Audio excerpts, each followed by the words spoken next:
Welcome to Future Forecast. This is a no-filter podcast where we debate topics that are typically glossed over by the mainstream media. These are handpicked topics that we think deserve a deep dive. I'm your host, Hyena, and I'm with...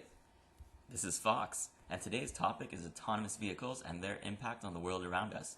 Before we jump right into it, our social media links are in the description, and as always, all our sources are linked below. The points we bring up today, unfortunately we do need to say this, and this is the way the world works, we need to say that we're not bona fide experts, and our opinions do not constitute investment advice, so take everything we say with a grain of salt. Alright, let's jump into it. So we assume that our listeners are at least a little bit savvy, but just in case, Hyena, what is an autonomous vehicle in your opinion?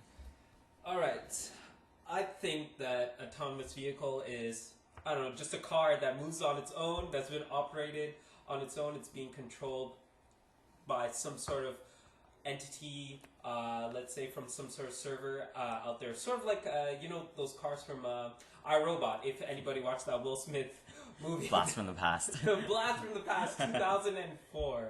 But yeah, that's what I think. I would say that's a very fair description. Yeah, probably it has some sort of artificial intelligence, which is quite a buzzword these days.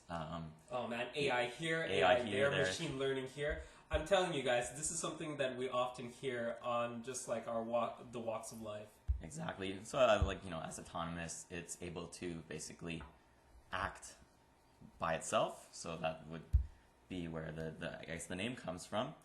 I guess that's quite clear. So, is it inevitable that cars develop autonomy, that they'll eventually be able to drive themselves without human intervention? What do you think, Hyena? So, I think right now we're getting there slowly, and the reason why I see it is, of course, like Tesla. Everything's about Tesla now, right? Mm-hmm.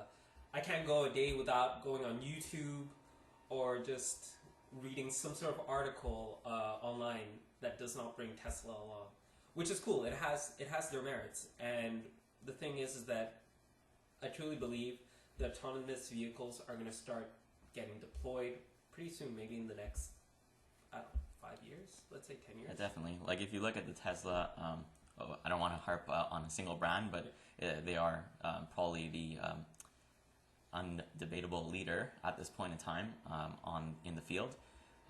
But if you look at the way the autonomous driving is progressing in their beta, they're pretty close to solving it. Right now they're just dealing with edge cases at this point. And that's the thing, it's just like you shouldn't be too worried about it. Yes, there are some car accidents here and there, but... Can we make the case for the opposite? Can we play devil's advocate and say it is not inevitable, they'll never solve it, we're close but we'll never quite get to where humans are capable of? I don't think so. I think that it's going to happen.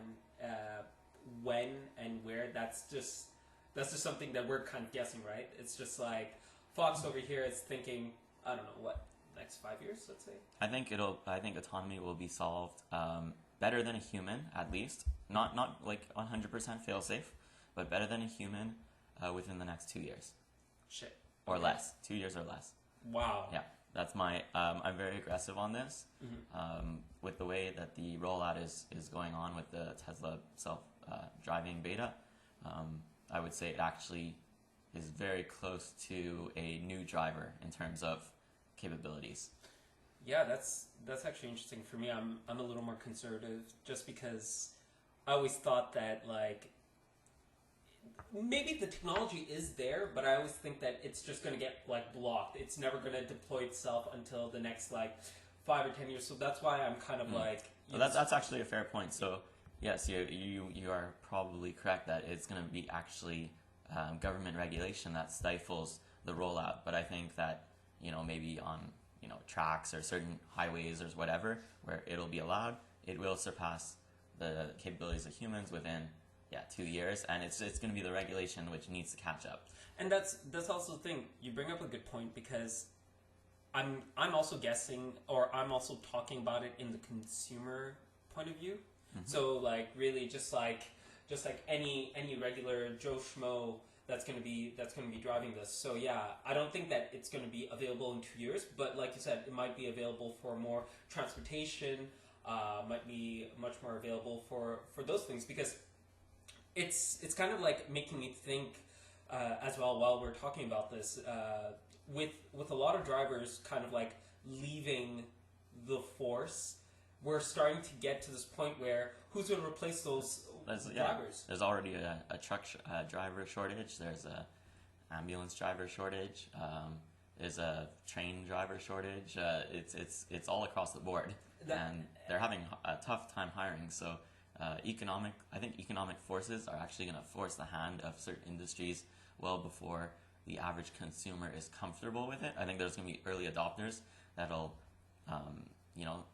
get the beta. Well, it'll probably be released eventually, and then people will start using it. But before it achieves, let's say, mainstream popularity, it'll definitely be companies deploying it. And that's the thing. It's just that due to lack of a shortage with people. And think about it this way also. We're talking about drivers that are going almost like 18 hours. They're working 18 hours. Okay, maybe they're not doing an entire 18-hour shift, but they're doing it in in cuts. Because if I remember, I don't have the sources off the top of my head. This is more of a conversation I had with an Uber driver a couple of weeks ago. He was a truck driver going from Canada to Florida.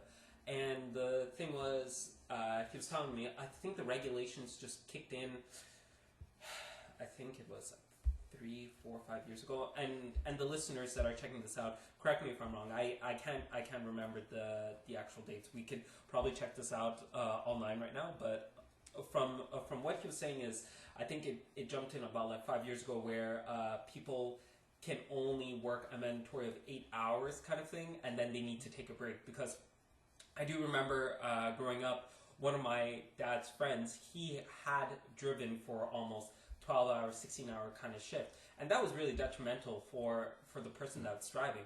So in this case, while people are starting to leave this workforce, I think that this will become a much more helpful factor, having an autonomous vehicle do this stuff, do the legwork that people are now dreading.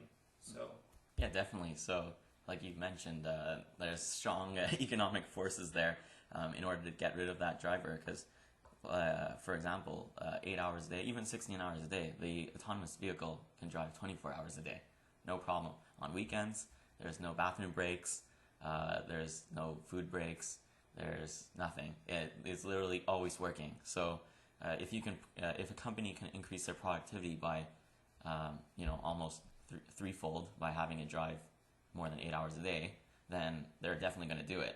No, even if the cost per truck is 300 grand, let's say, they're going to do it. And the software, once it's developed, is not that expensive to implement. Let's say, I'm going to guess that it's probably like $10,000 a license, and maybe they'll have some weird, subscription-based service that you can subscribe to.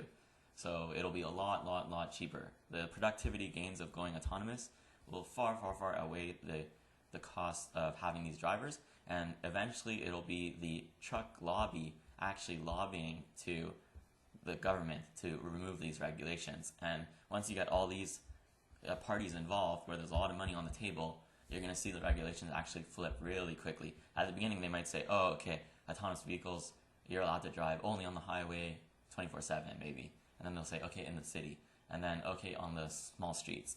And within, 2-3 years, you'll see like a big wave. That's my feeling. Well, while we're talking about this and not going to the next subject, which is going to happen, I'm also thinking, what about the people? What about the drivers that do actually like this job?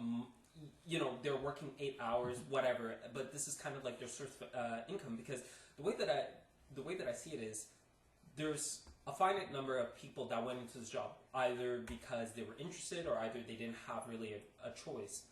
But what about the people that do want to stay here in this job, and aren't their jobs going to be kind of like at risk at this point? Just like every other possible job that's been taken over by definitely. by autonomous machines and So stuff. this is like a common argument against autonomy, I guess. But we can just look, maybe 100 years ago, back in the past, where there were lots of horse carriage drivers, and people would have to groom the horses, pick up the horses, and where did all these jobs go? Unfortunately, people did lose their jobs. They had to find other work. They had to be retrained. But in the end of the day, the economic benefit from the new technology creates so much more jobs and so much more economic growth that there's plenty of jobs to go around at the end of the day. And so maybe these truck drivers might become truck mechanics, or they might have to learn, maybe a bit of electromechanical skills, troubleshooting these trucks that break down in the middle of nowhere. They get dispatched and they go maybe figure out what's wrong with it. So you're going to have a smaller workforce that needs to know the trucks, but a lot of them will lose their job. They'll have to be retrained in something else. So listeners, just remember, always keep your skills up to date. Always sharpen up those skills, because you never know when you become irrelevant. It's kind of like we kind of go with this flow that everything's going to be okay if we just chill out once we get our jobs, but it really depends what type of job you have, right? And then eventually, exactly. I think this will be a topic for another show, yeah. but never assume you will not be replaced by artificial intelligence or robotics of some sort. Even jobs that are traditionally seen as not replaceable, doctors, accountants, they will all be somehow impacted in the next, let's say, 5 to 10 years. And we could talk about that in another show, but I do think nobody is safe. Always keep your skills up to date, like Hyena said. And if you look back to your university days, we were training for things that didn't necessarily exist, or were just on the cusp of starting. And now we're working, in these kind of new fields. So you can't always prepare the workforce. You just have to prepare them generally. They need to be able to maintain their skills. And, I think there's more than enough work to go around. There's always more than enough work to go around. It all depends on the person and their willingness to continue. So really, you can't be bitching about, not getting an opportunity, really. And you're gonna notice we do swear from time to time. I'm just one of those people that go with the no filter kind of thing. But all to say is just that opportunities are always available. Yeah. It's just whether or not you're willing to push yourselves. Of course, it's easier said than done. That's just how life is, unfortunately. But anyway, let's just continue. But let's get back to these trucks, because I want to talk about these trucks. So, yes. So one thing that might happen though in the intermediary stage before full autonomy is that they might start convoying. So you might have one driver or a team of drivers, like in the main front cab, and you might link together all the trucks so that they can all drive 24/7. They have, let's say, 3 people in a 3 truck convoy. 3 people just stay in one cab. They can drive 24/7. 2 of them are on break, and then when they get to a fork in the road, they can all switch into their own proper vehicles and then finish the rest of the legs of their journey. And that way you can actually have the increased efficiency gain while only in this intermediary step. So I think that you might start seeing more and more, and that might be a very palpable kind of switch. That doesn't need that much regulation, because you'll say, oh yeah, we're driving it with a person. It's just that they're all kind of daisy chained together wirelessly. So I think you might see something like that happen in the next couple of years. But are we talking about the how do you say, just average Joe right now, or sorry, it's just because it's the trucks, yeah. It's just trucks. Yeah. Okay, so it's really the trucks. Okay, yeah, that kind of makes sense. That gets daisy chained. Yeah. But what about for people? What about let's say let's talk about with the autonomous cars coming in. I mean, we can for sure say that what's going to happen to taxi drivers? What's going to happen to Uber drivers? Yeah. So they will definitely be displaced. Same way as the truck drivers, Uber drivers, and all these people will be out of a job, unfortunately. Which, I mean, you could maybe argue that it's a slightly good thing, because I know they're not known for having the best work ethics, and like the company itself is not known for having the best ethics. So you know, you're going to be creating new jobs, though. On the other hand, for example, these AV taxis, let's just call them, will need to be cleaned by somebody and maintained by somebody. They're going to be driving way more miles. They're going to be driving 24/7. So they're going to be putting on, 100K kilometers a year, 200K kilometers a year. They're going to have to be maintained like every 2 weeks or something like that. So you might actually see an increase in the need of mechanics, for example. So maybe it might be, maybe train some of these Uber drivers to be some sort of mechanic, or maybe cleaning services for the inside of the vehicles, because there's going to be 500 passengers a day in each car. It's going to get really dirty really fast. You might even have to clean it every hour, for example. Yeah. And there's nobody supervising them, right? So people are going to be throwing their garbage everywhere, and you might need to be cleaning much more often. But so the thing is that with that happening, I'm guessing that like we were talking about, or what we'd written, just like gas stations, they're going to become vacant properties. But I'm guessing that these gas stations are going to just transform themselves into like recharging depots, cleaning stations. And That's a good point. But I guess the gas station part is more with the switch to EVs. Okay. So it's kind of twofold, right? So with the switch to EVs, you'll be able to charge kind of anywhere, right?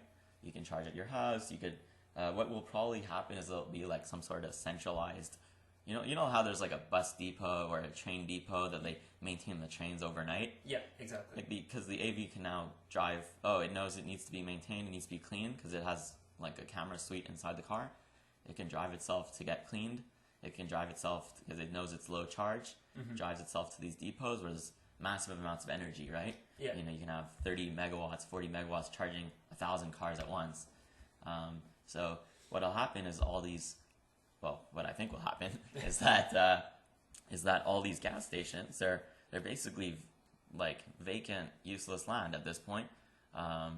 Even now, you can make a case that there's a lot of concrete and for very little profit and use and value. To be honest, they're usually these gas stations are normally in the most sought after areas at the corners of the busiest intersections. These are very, very valuable real estate. The actual fuel depot, the tank underground, like it's maybe like $1 million, like the entire. Don't quote me. I'm not a fuel depot engineer, construction expert. But I can probably estimate that the entire the little building, the small amount of food inside, the fuel, maybe there's $100,000-$200,000 of fuel, and the tank underground and some pumps, it's maybe $1 million to $2 million. Okay. But the land itself that it's sitting on is probably just as expensive, or if not more, depending on obviously which city you're in and where exactly it's located in the city. So this is very, very low return on investment on capital. Exactly, but what's going to happen to them then? So I mean, there's either it'll become some sort of I don't know, some like condos, guys. It's going to be condos. People. Beyond, let's not kid ourselves. It's going to be basically like mixed use stuff. They're going to have some sort of commercial on the ground floor and then condos on the top floor. Yeah. Because it's in the best location, right? So you can walk to anything, and they'll probably keep the gas station, like the convenience store portion. Maybe have a small convenience store because it does get used a bit. But all in all, yeah, I think it'll be condos. It's gonna be mixed. especially with the use of work from home. There's less and less need for people to travel. I do think there'll be a topic in another episode. Yeah. The work from home phenomenon is probably here to stay. In the vast majority of cases, and so it's gonna be, people are gonna be staying home a lot more. But so let's see. So we can for sure agree that like these gas stations, they're going to become vacant. They could possibly become like assets or a place where people are going to stay. It's going to become buildings, residential buildings. That's what I was looking for. So they're most likely going to become residential buildings, or they're going to become, I don't know, like a depot for cars. Really, it's just going to be free land the way that we see it, because the age of oil, petroleum, it's kind of gonna go to an end, at least in the developing, not in the developing, but in the developed world, like the first world. But Yeah, I saw like a statistic. I don't know if this was true or not. I was just browsing some stuff, and I think plastic use only accounts for, I think, 5% of all petroleum use, and then maybe another 5% for pharmaceutics and stuff like that. So the vast majority of oil is consumed by vehicles and energy. So if we're gonna assume that both of those are going green, which I think is the case, then the value of oil is basically going to plummet. But now we're kind of like looking at this in like the first world. What about the third world? Well, because yeah, countries... this is another topic, but I will put my opinion here. Solar panels and wind power is on a declining cost curve that basically you see it reduce in price by around 30% every year. And I think it was only maybe a few years ago, maybe 2019 or something like that, where solar power is now equivalent in cost to coal. So, correct me if I'm wrong, viewers. I have no sources for this right now, but I'm pretty sure that's what I read. And so actually, starting 2 years ago, it's actually cheaper to make solar farms and wind farms than it is to make new coal.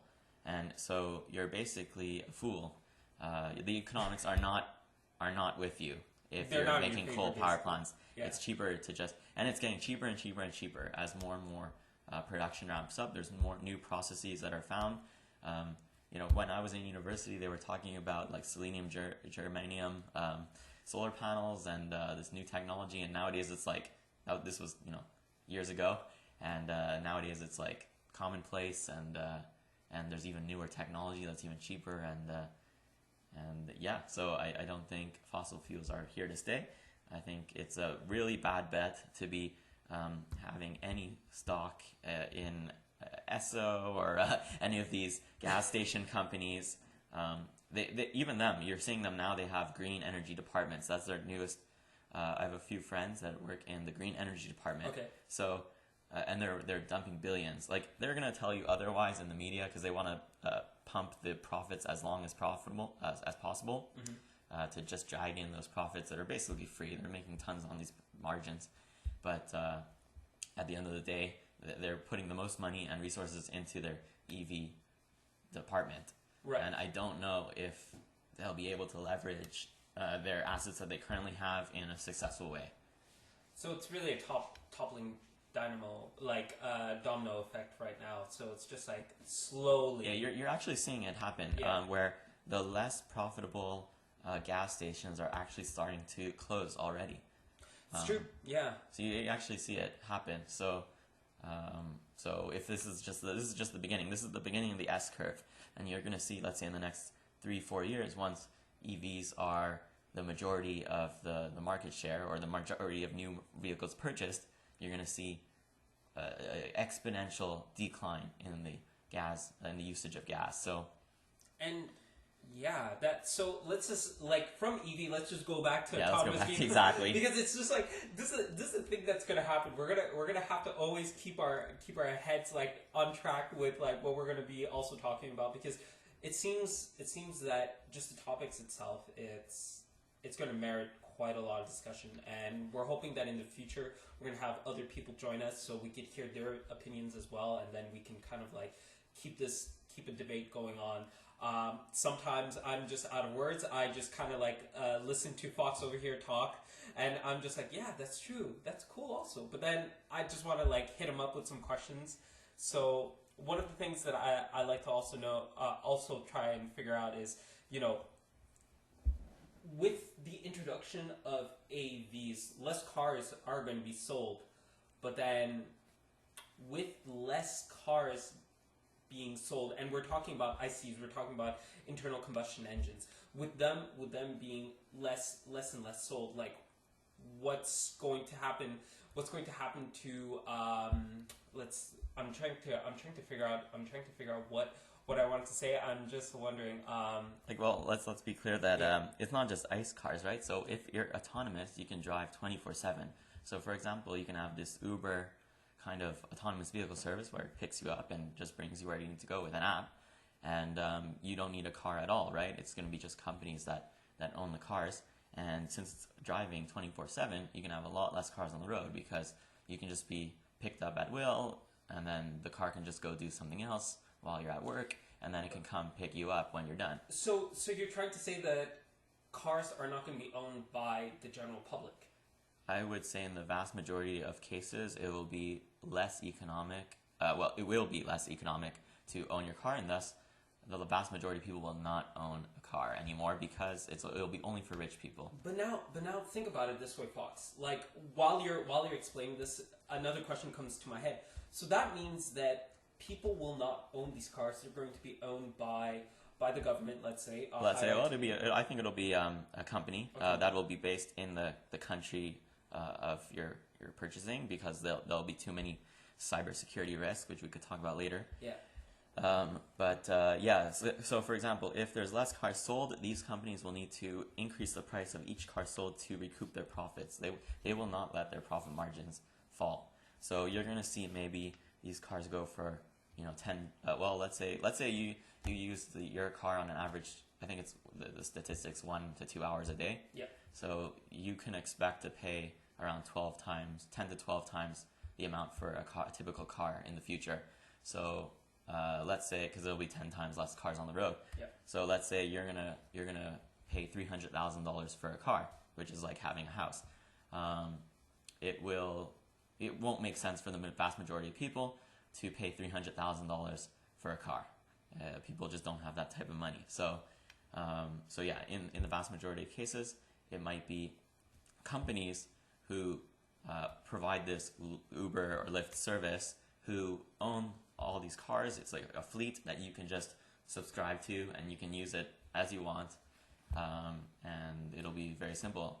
But see, the thing about that, once again, is that because companies are going to own these cars, people are going to kind of be like, well, what about the privacy behind this? Like, let's say I want to drive to some random location, You can do it.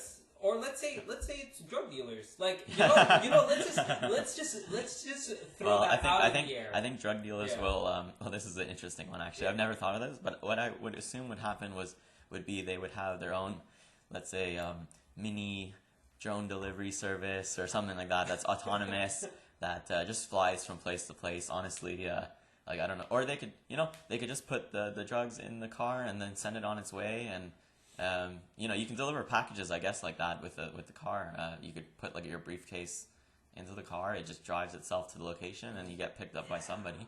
But I mean, that's the thing. There's a lot of. But I'm assuming if you're a drug dealer, if you're listening, you don't want to be in an AV that has sensors everywhere and knows the passengers, and it's linked to your credit card.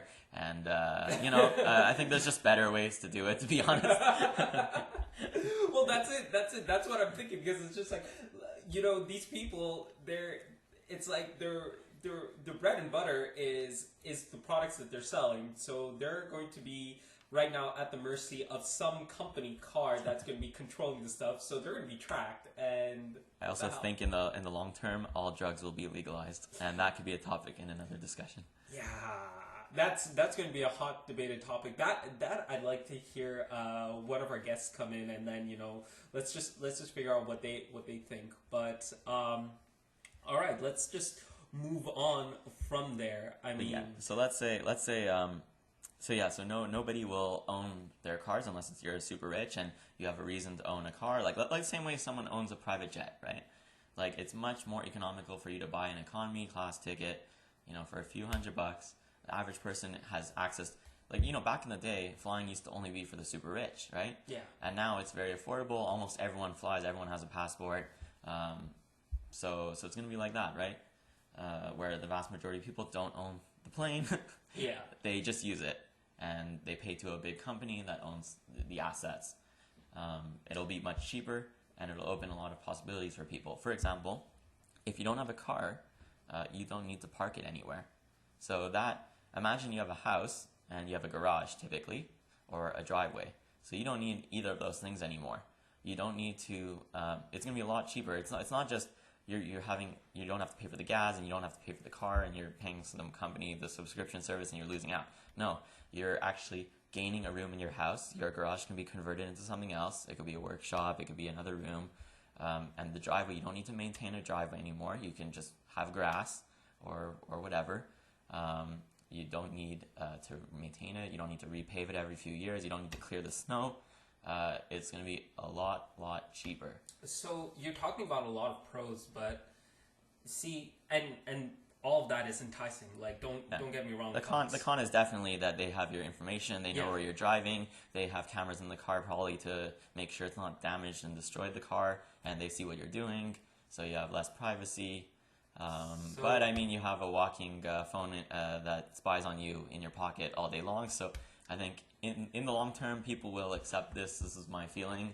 They already accept being spied on by Alexa and all their other stuff at their home. And if you don't agree with us, like, at least chime in. We want to hear from you. Yeah, exactly.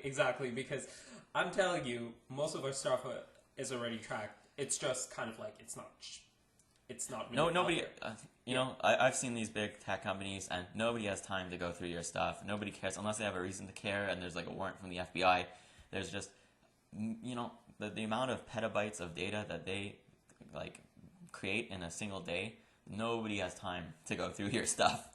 Like, you're not that important. You're not that important. Trust me. Okay, just remember that. Just get that out of your head. You're not that important. Nobody really cares about you, but we do.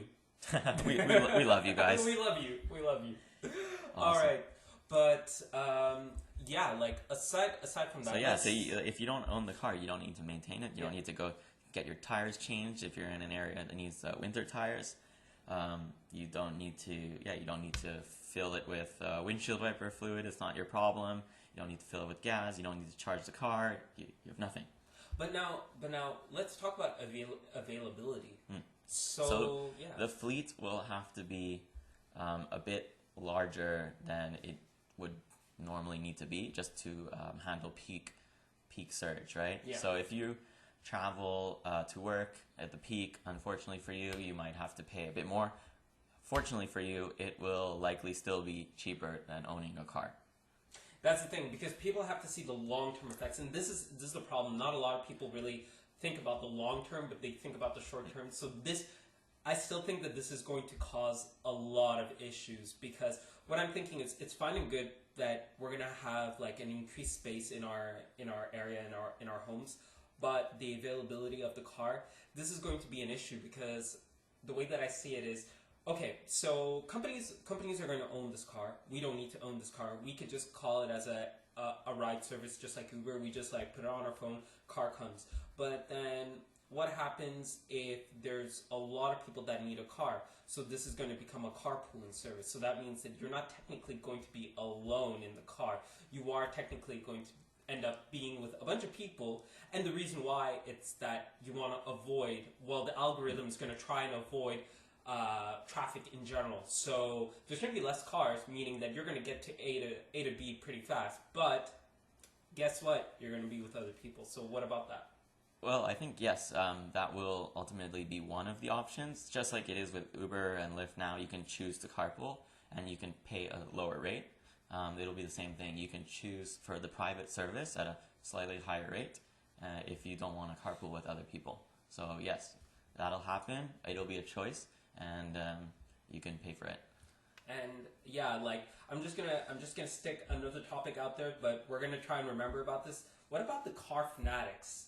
So I mean, that's a pretty expensive hobby. I have to say, I know a lot of people who had a lot of car parts and enthusiasts, and it was very expensive for them. So it will still be expensive. I would assume what would happen is that they'll eventually ban non-autonomous vehicles from the road because they'll deem it too dangerous, and they'll just be allowed on tracks. So like if you go karting or something, you can maybe bring boating, like you hitch your car onto a hitch, trailer. Exactly. You bring it to the track. You can drive it there, and you put it back. And I just feel like it'll be very niche, very expensive. Maybe the tracks will have some cars you could rent. I think they do already. I think there's going to be quite a lot of pushback on this. It's not going to be easily taken by quite a lot of car fanatics. I think yes, fanatics, yeah, but I think the vast majority of people simply don't care. There's a lot of people you're underestimating. There's all the soccer moms, the old people, the young people that don't have their license yet, the students, the people that live downtown that don't have a place to go. The parking spots these days, they're like $80,000 to $100,000 for a parking spot downtown. It's insane. So there's a lot of people, and people that don't want to drive to work in the traffic. They're fed up. There's going to be way more people that don't care, and they just want to get from point A to point B than the 1% that want to drive a car. But then, okay, so now what I'm thinking is that these cars are going to drive you from point A to point B, so that means they're not going to be parked. So that means that the areas where, the sidewalks that used to have cars, kind of anchored, they're not... Yeah, that's another benefit, right? So urban planning will change completely. You do not need minimum parking zoning, parking spaces. Parking regulations will need to change. When you build a condo or a house, you don't need the driveway, you don't need the parking lot. The basement becomes a usable space. You don't need to dig down 10 floors, which is that's one of the largest costs of building a tower is the excavation costs, in the tens and 20 millions of dollars. I didn't know that. Yeah. So imagine condo prices will plummet because half the building is basically half the cost is not there anymore. Well, not half, but a substantial portion. Yeah. The streets can be widened, or they can take it back into green space or bicycling space, bike lanes. However, it will be a loss of revenue for the city itself, who makes tons of money off of parking spots and parking tickets and ticketing people. That's a big cash grab, to be honest. Right. So what they might do is maybe increase the fees at the DMV. So to get your license. Yeah, exactly, right. But they'll also say, it's really dangerous to be driving yourself. So if you want a license, you're gonna pay a lot. It might be $10,000 for a license or something like that. Something crazy like that. Yeah. So you might see that happen. They'll find other ways to get your money, I'm sure. It's going to come down to the fees for those autonomous vehicles, because the thing is that the lack of cars that are going to be parked there, the lack of fines that you're going to get, they're going to get converted into something else. So the thing you might see actually though is that if the planning department changes, you might see, okay, well, everything's autonomous. We don't actually need lights anymore, like traffic lights. We don't need maybe minimal street lights. We need less road signs and signage, because now the vehicles can navigate themselves. They could talk to one another. They could do everything autonomously. Right now, the system's based on vision. So, this might be in 10, 15, 20 years when all the cars are off the road. But you might see the city actually save tons of money on not having to maintain signage, not needing this planning department that's so large, not needing to fix all these lights that always go out, and all the control systems that go with these lights. There's underground. There's tons of cabling underground under the streets that need to be maintained and serve all this infrastructure that you take for granted, really. Yeah. Right. So all of these are cost reduction. So you might see some costs recouped just because of that. The autonomous vehicles don't need signage that say, this way to I-95 interstate, because they know they have Google Maps on their. Yeah. So they don't need directions on the road. So basically, you're going to have roads with no signage, no possibility of lights, because, maybe a light here and there to kind of create some sort of checkpoint for cars to. It'll be lights, I think, just for pedestrians. To be honest, it'll be because there's a big safety consideration when areas. This is urban planning. When areas are well lit, crime rate substantially decreases. So that's why you see a big push to redo lighting in cities, especially with LEDs that save also energy. Right. There's a big push in urban design to redo lighting, and they find that it substantially reduces the crime rate in that area, which is off topic, but that is a fact. So let's talk about. Let's see. So we talked about no need for the DMV slash driving lessons and stuff. So let's say insurance. So yeah, because that kind of goes together, right? True. So true. you might see. I would not bet on insurance companies, especially ones that insure cars, because basically there will be very few crashes. Basically, so I think their profit margins will substantially decrease unless they'll convert it to corporate rates, and then the corporations will pay tons of money, and because why not? They have the money to do so. But I think there's going to be a reduction in insurance rates in the short term, and then even almost an elimination at one point. It'll be lumped in with some corporate insurance rate that they just kind of take care of, and you don't have to pay that yourself. You might or you might not. Maybe that's going to come as a fee for renting these autonomous vehicles. And once again, it's just it's not going to be a one-time fee. It could be anything, really. It could be a monthly loan. It could be a yearly kind of a license that you need to buy. So when you're doing this, it's maybe what's going to happen is you're going to still pay what you would pay for a car, but in terms of licensing fees for such vehicle, who knows, really. Yeah, I think like I said, it'll be substantially lower to use the service than to own the car. So owning cars now are very expensive. I think it's typically 25 to 30% of a person's take home income. It goes towards their yearly income goes towards their vehicle. So imagine if you can get that down to 10%, how much money that frees up. But now, what I'm thinking is that really going to are you really going to end up paying less now? Because what happens if companies start just taking advantage and just filling up that gap that so let's say it is about 30% of a person's yearly income, or let's say monthly income goes into their vehicle. So let's say that now they're not going to own their vehicle, but rather it's going to be a vehicle coming from another company.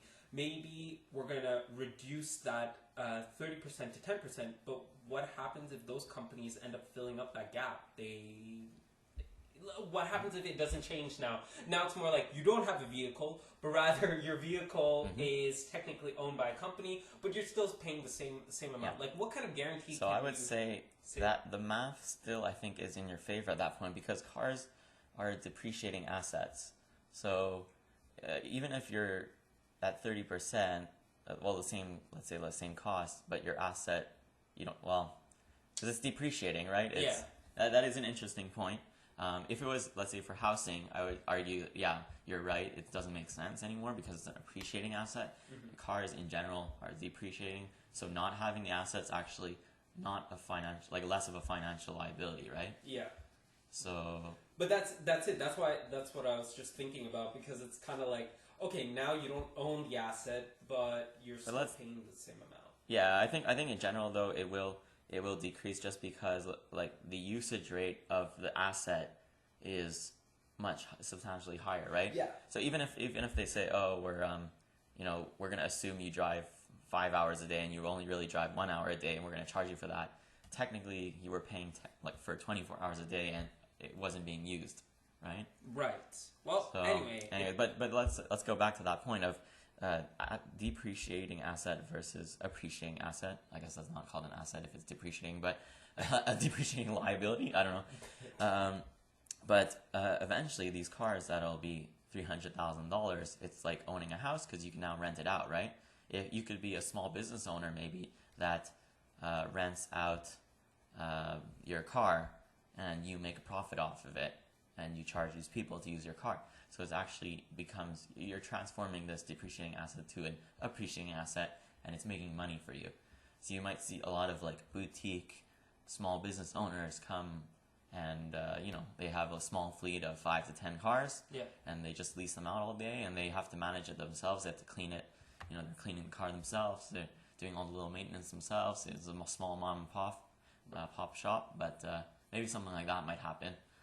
Well, I mean, yeah, there's just quite a lot of things that can or may happen. I mean, once again, we really can't, we don't know what's... Oh, I mean, we can make some good assumptions based off of probability and best judgment, and yeah, I mean, so there's lots of things. So let's talk about the safety aspect of AVs. So I think it'll really catch on when AVs are 10 times safer than a traditional car. I think people will be very skeptical. I think probably right now it's as safe as a regular person, and people are still skeptical, right? Even if there's one crash, people freak out. And most crashes end up happening because it wasn't the autonomous vehicle's fault, but it was a non-autonomous vehicle. It was just another driver. Because we have to think about it this way. Drivers, people, humans, we do come with a higher percentage of errors than a machine that's been fed certain algorithms. So they will stay within their lane, but then drivers, humans as we are, we could become tired when we're driving. We could make errors in our judgment calls. So really, should we blame the AVs for this, or should we blame humans? Yeah, I think a lot of the media these days pushes a narrative where AVs are inherently dangerous, and then they cherry pick a lot of stories and then push it to the press. In, I think, 99.999% of those stories, it was actually, like you said, it was actually the human who disengaged the AV, or the AV wasn't even engaged at all, and they had some sort of crash, and it gets blown out of proportion. Nobody reads further past the headlines, and that's where you get this perception that it's less safe. I think right now it's probably on parity with people, a regular person driving, and then it'll really catch on when there's 10 times safer. And then soccer moms and stuff like that will really care about this. Like it won't make sense for them to drive their kid to school when they can send their kid 10 times more safely in an AV and be sure that the kid arrives safe. So, and that's when it will really catch on. Yeah. And actually, on that point of sending kids to school, I think that bus drivers are definitely at risk of losing their jobs. There will be no more bus drivers in, I would say, 5 to 10 years, let's say. Really? Okay, Yeah. so 5 to 10 years. I think it'll actually take a longer time for bus drivers to be eliminated because parents will be skeptical that their kids will be unsupervised, and it'll be dangerous to be in a vehicle alone. But eventually, they will catch on a bit after, let's say, buses and stuff get automated. I think something like that. It's gonna take years to come. So let's say you're saying 5 to 10 years. I'm gonna go on the long. I'm gonna go very conservative. I'm thinking 20, 30 years. And why? Because Oof. yeah, I know. I know. All right. Okay. Explain why. Okay, I'm gonna explain why. Because like the beginning of our topic, we're thinking that this is going to first affect shipping trucks, delivery trucks, and whatnot. So that's going to take a bit of time to catch on, right? And eventually, it's going to come down to the user, the end user. Let's say just regular average Joes. But I really think that it's going to take some time before it gets implemented onto everyday vehicles, or not everyday vehicles. Sorry, vehicles transporting kids and whatnot, because that one. It's kind of like you said, soccer moms. Yeah, they might be chilled that their vehicles are going to be maneuvered by robots and stuff. But it's going to take quite some time for that to catch on, because for a parent to allow a machine to kind of drive their kids, that's going to take it's going to have a lot of pushback, and that's why maybe I'm being overly conservative when I'm saying 30 years, and this is an extreme 30 years, but I'm saying 20 years, something like that. I don't know, man. Do you know how expensive it is to send your kid to school in a school bus? No, but you're gonna tell me. And, it's pretty well. It depends where you are in the world, but it's pretty expensive, and I think that's why I said 5 to 10 years. It'll take a bit longer. I agree. But I think by end of the decade or beginning of the next decade, majority of children will be sent to school in an AV. Okay. Yep, that's my my take on it. And I yeah. mean, I'm not going to argue with that. Like, I would like to, but I've been in school buses when I was a kid that got in an accident. Yeah, me too. But I mean, it was exciting. We were quite thrilled when that happened, you know. And you know what? Like for us, it's just we drove our bus drivers into a mental breakdown just because it's just like we're hyenas, and hence why I'm hyena. It's just like we used to make animal noises. We used to throw stuff at the bus drivers. And look, man, we were like, it's a hard job. Let me just tell you. So we don't know what's gonna happen. Like I mean, maybe it's going to even school hours are based off of bus drivers' availability. That's why elementary schools typically start earlier, and then those same bus drivers go pick up the high school students. And there's always the studies that come out saying, okay, these high school students should start way later, but the reason they don't is because of this basically bus driver availability. And so if that's solved, you might see, for mental health, there's a big push for mental health these days. You might see, it makes sense to change the school starting hours because AVs can bring the kids to school at any given time and it doesn't really matter. Yeah. And it's you might see even from a mental health perspective a push for these vehicles. But back to safety, like do you know what's the mortality rate or the percentage of accidents for bus drivers? It's just because we were talking about statistics, insurance, and stuff. So yeah. So I do have statistics that in 2016, 37,000 people approximately died in motor vehicle crashes on the roads in the U.S. alone. Okay. So imagine 37,000 people. Let's say it's like 10. Let's say 10% of accidents happen still. So 3,700 people still die in an autonomous vehicle, but the vast majority, 90%, don't. So you're saving, imagine 34,000 people a year don't die. So, but once again, look, like it's fine and good putting out the numbers, but we're talking to people. We're talking to people. Yeah, well, I mean, statistically, that's why statistically that I think it won't catch on until it's, let's say, 10 to 100 times safer, which I think it's very close. It'll be, let's say, in the next 2 years. I think the technology is exponentially getting better, especially the more miles driven, the more edge cases are caught. The faster the technology gets better, the more edge cases are caught, and it's like it's a cycle of improvement that is exponentially grown. So let's say go back to the 34,000 people just in the U.S. right? This is not worldwide. Will be saved. So imagine how much the society is saving just in hospital bills. Doctors can now attend to actually critically ill patients. The resources can be better used in the hospital system, the nursing system. Imagine because there's less accidents, you need less law enforcement on the road, so you're saving in police costs. People that die do not contribute to society anymore. So it's a drag on GDP, it's a drag on productivity. These people are not obviously working anymore. So imagine 34,000 more people are working every year. So imagine all the things these people produce that are being lost just because of these accidents. So if you can argue that, if your argument is that AVs will eventually be more safe, even whatever degree you want to say, it'll have an exponentially good impact on society as a whole.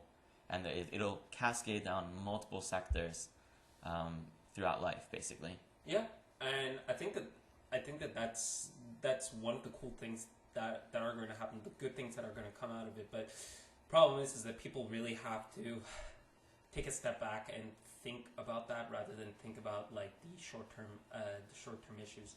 Another thing that I do want to mention about like safety and stuff is motorcycles. We're talking about AV vehicles. What about motorcycles? What about the people that weave in and out of traffic? Like, what's going to happen to them? Are they going to become irrelevant? Will there be AV motorcycles or? I think it might. There might be some niche player with AV motorcycles. I think it'll be extremely, extremely rare. But yeah, I don't think I don't think it'll catch on, to be honest, because people won't be able to drive it themselves. That's like half the fun. You know, you can. I think it'll still exist at the tracks. The tracks, like we mentioned earlier. Yeah, exactly. You know, people will own motorcycles to go to track racing. But yeah, I think, yeah, there's not really much of a place for motorcycles in the future. Or the thing is, what's going to happen is, and I'm just thinking about this, just thinking out loud. It's just like there's going to be a track or an area, not a track or an area. What I'm saying is like highways are going to be split between autonomous and non-autonomous. Yeah, it might be. Well, maybe making not. a compromise. Yeah, maybe in the short, maybe there'll be some pushes in some cities to do that. Like the way the autonomous vehicles are designed is designed to avoid, you know, bad drivers on the road and things like that. So I wouldn't see why you would need to segregate the AVs. The AVs are actually better drivers than the people. The thing about the segregation, like I believe is kind of like a start to kind of show, okay, autonomous vehicles are safe, so we're going to reserve one lane just for autonomous vehicles, and then the rest, you know, y'all can just drive whatever you want. But you're going to see on one side, traffic is going to be faster, and it's going to become much more efficient. Whereas on the other side, it's just going to be like, I'm kind of like stuck. And I mean, I know that people are going to be like, well, that's because that side is much more, you know, freer. You're giving more attention to it, but it's not true. You know, you're gonna have to look at the numbers. You're gonna have to look at the quality of life, and this is why I think like the deployment of autonomous vehicles, it's going to take time, but it's going to start with the segregation. People are going to start noticing that, oh wow, things are going faster on this lane, and nobody's stressed out. And one of the things is, I think people are going to look at the stress level on people, because they're going to be checking out. They're going to be like, wow, people are way like stress free. They're going to start noticing that people are enjoying their commute because really they get to have more productivity. Once again, work from home, or bring your laptop. You get to work while the car starts moving on its own. You don't have to worry about that. You can be on a phone conversation without having that extra stress that, oh, I'm texting, and believe you and me, I know people that still text and drive. So, you know, whoever is listening to this and bitching about it, just know that, you know, there are people just like you that are driving and texting. So, but yeah, definitely. Yeah, that's actually there's so much to say about those points. Oh my god. Yeah, so your workday might start when you get in that car. For example, it might be part of your workday is just the commute, because it's like you know, it's like working. Have you ever taken the train? Yeah. A lot of people just work on the train. They're typing away, or people that work on flights, business flights. So it's going to be part of your workday. You're going to be paid to come to work. So imagine how much productivity is going to be gained just from that. You can have shorter work days, and what you might see is actually people will move farther from the city, because now it's a pleasure to drive, because you're just kind of chilling. You can have your morning coffee, read the news, play some games, watch some TV, do some work, and then get to work, right? It could be 2 hours each way. You won't mind that much. So people might move back to past the suburbs, you know, past to the countryside. Yeah. And so you might see it might be actually a good play to actually buy rural land. I would say. There's going to be quite a lot of efficiency. Like, thinking about in terms of efficiency, I think this might be a bonus, because often I hear people that are driving back and forth commuting that it's kind of like, oh man, it's such a waste of time. It's like, why can't we have like work from home and kind of thing? But in this case, it's kind of like you could just jump into your car. You don't have to worry about anything. You just have your laptop. You get to work, get to do your thing. It's not that bad. And yes, there are people where in certain sectors where they're kind of like more physical based and not really behind the computer. Yeah, that's always going to be the case. But now you're going to have just one less thing to worry about, which is the car that you're going to be driving, because now you get to focus on something else. So, hey, this might actually happen. This might actually help out people on the long run. Mm-hmm. Exactly. And yeah, I think that's one of the will be one of the biggest pushes. Besides the cost, will be the fact that it's gonna traffic creates a lot of stress, and I think it's one of the biggest contributors to worker dissatisfaction with their work is the commute. And I think the average person spends 30 to 45 minutes commuting every day. Okay. And I think in some really bad areas like Los Angeles or GTA, Toronto, it could go up to, I think, an hour and a half on average, right? So there's people doing an hour and a half each way, even not just an hour and a half in total, like 45 minutes. But each we're way. talking. But once again, this is with traffic, right? Yeah, with traffic, right? Exactly. So with the adoption, traffic will actually decrease. Yeah, that's it. That's exactly. so not just the fact that even if we assume that all vehicles will stay on the road the same quantity, everyone's going to be working at the same time, same commute.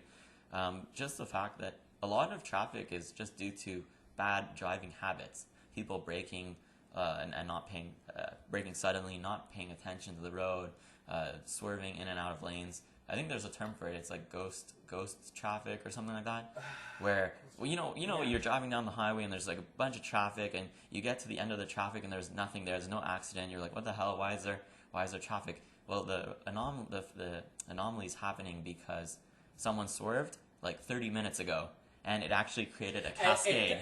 And it's been there for like 30 minutes, like an hour, just traffic piling it up. And this is and the thing is, often traffic usually is caused because someone somewhere has driven just a little bit slow, and that 10 kilometers of slowness that they created creates this cascading effect, which creates all this traffic. Really, because think about it this way: you also have red lights, you also have stop signs and stuff, and that ends up multiplying in itself. So. Another contributor to traffic with the red lights is that people don't start and stop at the same time.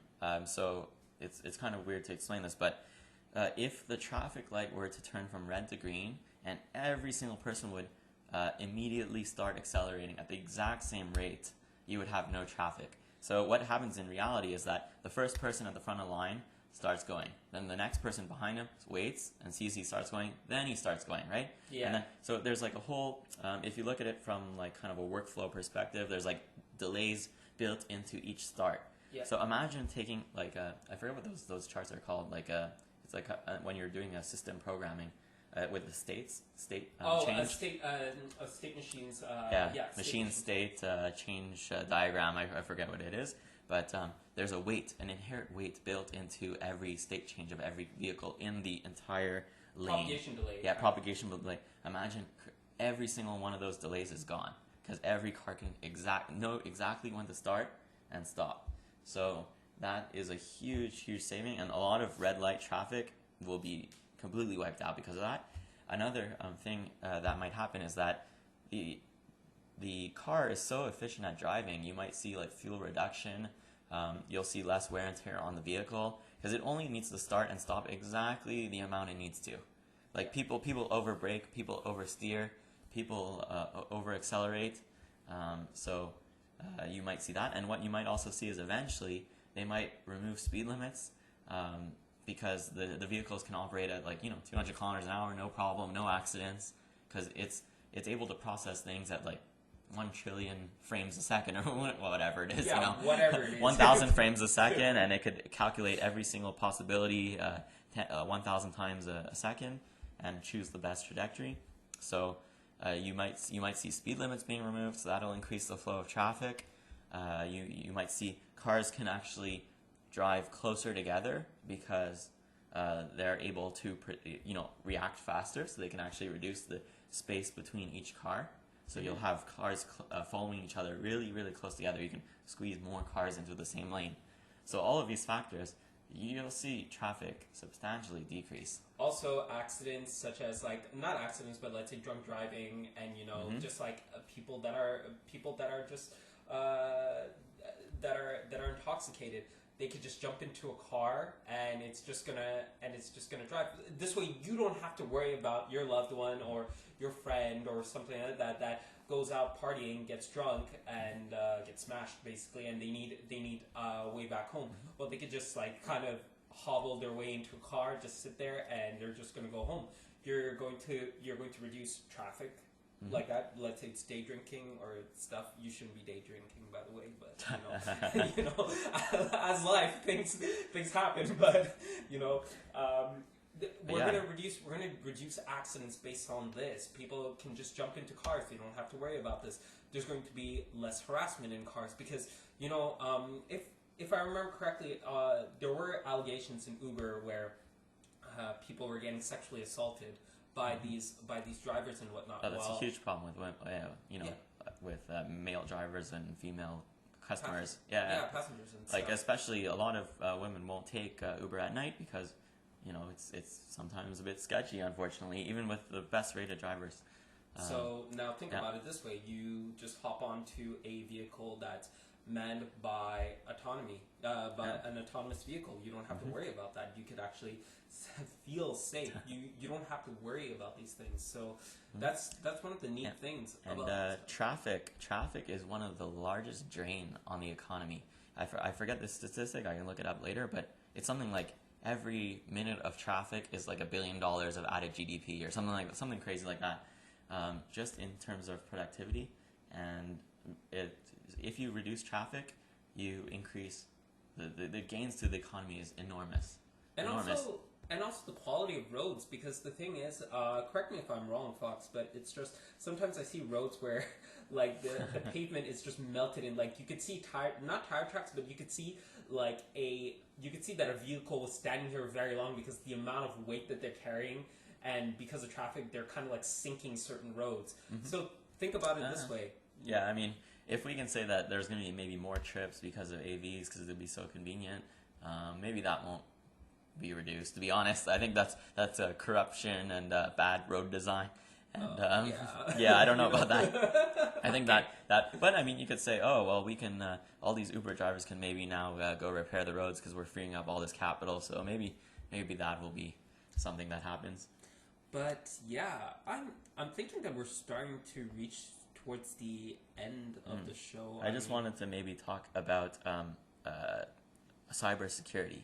Okay, I think that's a big one, and I think our listeners are really going to appreciate that one. Yeah, let's wrap it up with that. But let's go. So I mean, one of the biggest problems that I think nobody's really speaking of, because this is all fine and dandy, right? Yeah. One of the biggest problems is going to be that these cars are connected, and they have no more no driver that could take over anymore in case anything happens. So what happens is that cybersecurity and it becomes paramount, and it actually becomes maybe a national security issue if these cars can be hacked. And who makes these cars, and who owns the software rights, and where are this software and the servers located? It becomes super, super important. So what you might see is that the Department of Defense might eventually be involved in designing or in reviewing the software. You might see tons of fail-safes built into this. If connectivity is lost, it just automatically pulls over and stops. So things like that, where imagine the worst case scenario is that someone gets access to the code and then pushes an over-the-air update, and they're a terrorist, and they say, okay, all cars now take their drivers and slam them into walls and push the over-the-air update, and everyone, 10 million people suddenly die. So imagine that would be crazy. I think that's going to be part of the statistic of people that are going to die. Unfortunately, this is something that I do want to mention, that with the statistics that we were talking about just earlier about people dying due to autonomous vehicles, this might be it, hacking. And the thing about hacking in general, it's just exploits. People try to learn to overcome this. People will try and use maybe computers, supercomputers, who knows? Our technology is advancing every single day. So thing is that there will be points where such a thing will happen, and at that point, due to these compromises, like these network compromises and stuff, we will have like such bodies, such government bodies taking over and overlooking this and trying to find ways to make sure that these vehicles stay safe. But the fact that they're going to stay safe, there's going to be a lot of security that's going to be added.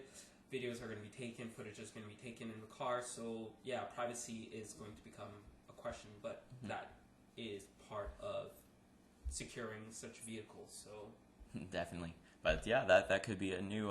If you are a autonomous vehicle cybersecurity expert, you will not run out of work for the next 30 years. I'm gonna say.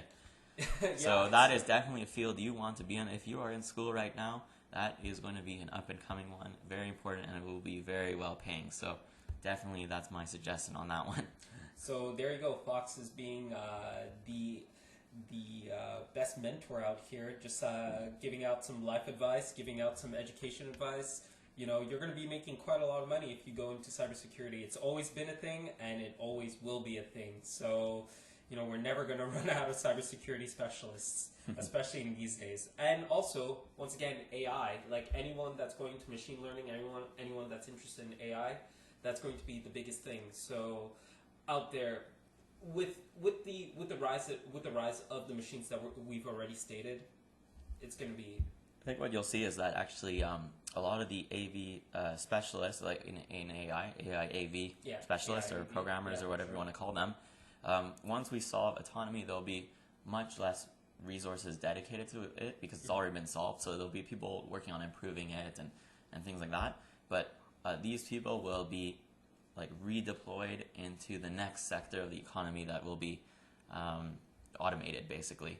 And so, because a lot of these skills that they're developing, like it's a lot of machine vision, neural networks, all these kind of things, they can be applied broadly across so many fields. So you'll see a lot of these people, they'll just be jumped off onto the next thing. So if you're learning now how to make AVs, and you know you're expecting to join the workforce in, let's say, I don't know, 10 to 15 years, assume you probably won't do that anymore. It'll be solved, and it's like a passé thing.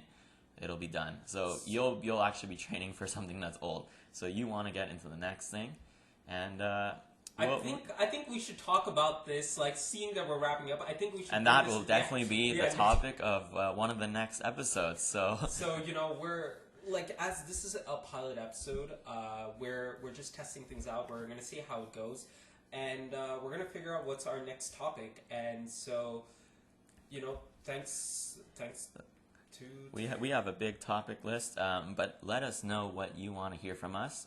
We're really open to suggestions, and like we said, it's great that you tuned in. Thank you so much for listening, and this is Fox, and this is Hyena. and we're tuning out. So thank you so much.